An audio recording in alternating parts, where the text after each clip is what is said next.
Fararri jaalalli gooftaa isiniif haa ta'u hordoftoota chaanalii Tiifoo akkam jirtu nagaa jirtu nagaa guddaa qaba gooftaa haa galatu nagaan na bira jiru akka isin bira jiru abdiin qaba obboloonni maatiin haftaasanii na hordofaa jabaadhuu si waliin jirra Tiifoo teenna caccabduu tiyyaa fungee tiyyaa na jettanii na jajjabeessaa jirtanii guddaa eebbifamaa waaqayyo sinaa eebbisu anillee si waliin jira obboloonni haaraan gara yuutuubii kootti dhuftan karaa koomentii keessaniitiin ilaalee sabiskiraayib laayikii isiniif godhee isin hordofuuf isin waliin jira warroonni mana koo jirtan immoo guddaa immoo isin jaaladha guddaa immoo isin kabajaa iddoo guddaa isiniif qaba isiniin jedha kootaa wal wajjin hojjennee iddoo guddaan geennaa yaada keessa keenya jiru baasnee dhaloota barsiisnaa biddeena nyaachuu qofa hin jiraannu waan beeknu dhaloota barsiisnee seenaa galmeessinee darbinaa guyyaan har'aa kaleessi darbeera guyyaa har'aa ammoo itti fayyadamne waan gaarii waan haaraa ta'e dhaloota haa barsiifnu isiniin jenna nuun biddeenaaf hin jiraannu.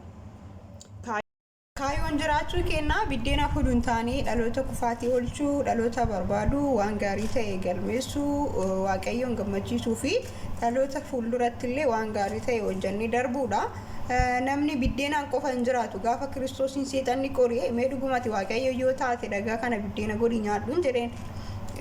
Namni biddeena qofaan hin jiraatu jedhee deebiseef waaqayyooni kanaaf nuun amma sirraa biddeena birrii galii barbaanna yoo ta'e wanti nu waaqayyo nurraa barbaadu karaa jirra jechuudha kanaaf yaada garagaraa ergaa garagaraa waan dhaloonni barachuu qabu dhaloota haa barsiifnu isiniin jedha xiyyaaffannoon keenya immoo maal goonee darbuu qabna addunyaa kanarraa jechuu qabna hanarra haasiifooni qabeenyi guddaa fedhe galmeessee yoo qabaadhe iyyuu boru gaafaan hin jirre haadha qabeenya akkasiitiin aan hin jedhan namni sun kaleessa waan akkasii hojjetee darbe nu hin jiru kanarra xiyyeeffannee haa hojjennu isiniin jedha jabaadhaa karama jirtaniin dhaloota barbaadaa dhaloota barsiisaa.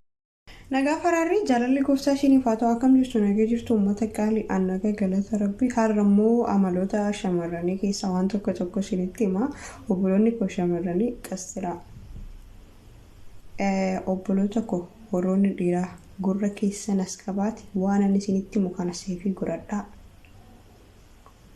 obboleettii shamaraa obboleettii koo Onlaayinii kanarraa obboleettii shamaraa ishii biyya Araba jirtu yoo jaalatte obboleessa koo inni biyya keessa jirtu inni dhiiraa wantoota kana godhe tokkoffaa yaa bareedduu koo suuraa keenyaa ergii piroofaayilii si kaayadhaa hin jedhin yaa jabduu haadha kaayoof biyyaa baatee karoorri kee maalii jedhii gaafadhu lammaffaa waggaa meeqa turtee birrii meeqa qabdaa jettiin gaafatin mucaa kaayoo qabeetii umurii kee biyya ormaatti fixinii kootuu wal wajjin jiraannaa waan qabnu hojjannee nyaannaa jedhe kan biraa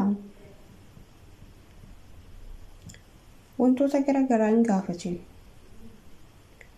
rakkoo kee baay'iseetti hin himne mallaqa hin gaafatin rakkadhee rattiin hin jedhin keessattuu obboloonni biyya bakkee jiran nama rakkadhee jedhu hin jaalattu bifistum sababni isaa maaliif beektu ishiin rakkoo keessa jirti gatii ta'eef rakkina waan jedhamu dhaga'uun hin barbaadu jabduu koo ogeettii koo haadha kaayoo namoota rakkadhe siin jedhee sitti dubbatu bilookiin godhiniiti obsii dhageeffadhu maal akka rakkate immoo adda baafadhu kan biraa kan jechuu barbaadu yaa jabduu haadha kaayoo kan jechuu barbaadu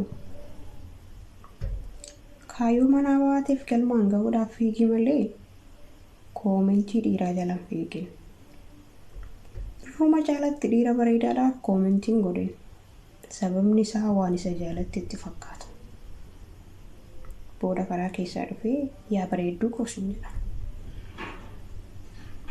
bareeda salaaftee ookoo jettee jalaa deebista guyyaa lamaa si jaalatee ka'ee guyyaa sadaffoo yaa bareeddu koo aduu waan san rakkadhee sin jedha maal jettee rakkina isaa obsitare beekee rakkoo san qoodamuuf waan qabdu baastee gingilchitee kennita kana qofaayyuu miti booda suuraa qullaa kee kaateetti ergita maaltu si hafeeree funyoofuma keetii qopheeffattee bardu'aaf waan akkasitti harka laatin qoshii taphadhu kolfi waggaa dhibbaan jiraattu Kan biraa kan gochuu qabdu yeroo qabdu itti fayyadamu.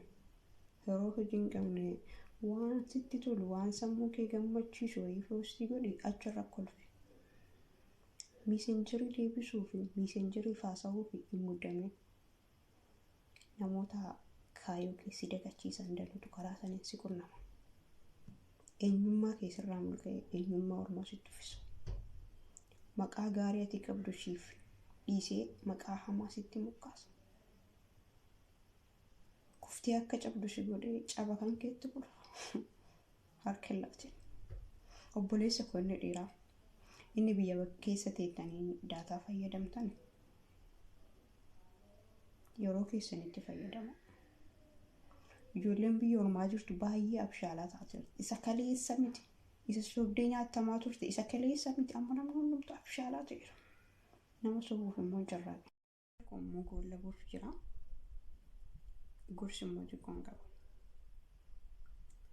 Kan biraa kan jechuu barbaadu karaa kanaan ergaa kanatti fayyadamee obboloota koo gaarii guddaa isin jaaladha. Kaayyoon fuula feesbuukii irraa siifoon dubbattu tokko isin waliin kolfitee gammaduudha. Isin waliin jaalala sirrii jaalala obbolummaa qabaachuudha. Miisenjarii hin fayyadamu. Dhugaa dubbachuuf miisenjarii hin fayyadamu. Garuu obboloota dhimma sirrii yookiin yaada wayinaaf qoodan. Obboloota gaafii na gaafataniif nan deebisa. Warroonni akkasumaan haay huunaan jettanii isin deebisuu dhabuu kootti natti hin qabamina. Baay'een keessan immoo nama rabsitu. Sun immoo sirrii miti. Akkuma koomentiif poostii jala fiiga seetanii warri karaa san fiidanii dhuftanii nama akkasii miti. Guddaa isin jaalladha dhugaa. Naaf jiraadhaan namtu keessan.